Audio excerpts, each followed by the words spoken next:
மகாராஷ்டிரால சின்ன வெங்காயம் கிடைக்கிறதே ரொம்ப அதிசயமா இருக்கு அப்படி சொல்லி நிறைய வீடியோல நான் சொல்லியிருப்பேன். இங்க நாங்க இருக்கிற பிளேஸ்ல ஒரே ஒரு கடையில மட்டும் தான் சின்ன வெங்காயம் கிடைக்கும். அவரும் மராட்டிக்காரர் தான். ஆனா மராட்டி மக்கள் அவ்வளவா சின்ன வெங்காயம் யூஸ் பண்ணவே மாட்டாங்க.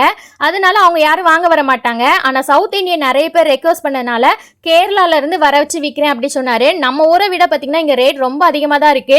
ஒரு கிலோவே 150 ரூபா சொன்னாரு. அதுவும் இல்லாம 2 வாரத்துக்கு முன்னாடி இருந்தே சின்ன வெங்காயம் வந்துட்டா அவர்கிட்ட கேட்டோம். அவர் இன்னைக்கு வருது நாளைக்கு வருது அப்படி சொல்லிட்டு இப்போ 2 வாரம் கழிச்சு நேத்து தான் கையில கிடைச்சது. நம்ம ஊர்லலாம் பாத்தீங்கன்னா பக்கத்துல உள்ள மளிகை கடையிலேயே ரொம்ப அசால்ட்டா கிடைக்கும். ஆனா இங்க கிடைக்கிறது ரொம்ப கஷ்டமா தான் இருக்கு. கல்யாணம் முடிஞ்சு மகாராஷ்டிராக்கு வந்த புதுசுல பக்கத்து வீட்டுக்கார மராட்டிய கிட்ட சின்ன வெங்காயத்தை காமிச்சு இது உங்க ஊர்ல வேற எங்கேயும் கிடைக்குமா அப்படின்னு கேட்டிருந்தேன். அவங்க அப்பதான் அதை ஃபர்ஸ்ட் டைமே பாக்குறாங்க. அதுவும் இல்லாம ஒரு கேள்வி கேட்டாங்க பாருங்க, பல்லாரிய பெருசா வளர விடாம எதுக்கு சின்னதுலயே பறிச்சிட்டீங்க அப்படின்னு. ஆல்ரெடி இதை நான் ஒரு வீடியோல சொல்லியிருப்பேன். புதுசா நிறைய பேர் வந்திருக்காங்க, அதனாலதான் சொன்னேன். ஓகே கைஸ், இந்த மாதிரி மகாராஷ்டிரா பத்தின வீடியோஸ்க்கு என்னுடைய சேனலை மறக்காம சப்ஸ்கிரைப் பண்ணுங்க. பாய், டேக் கேர்.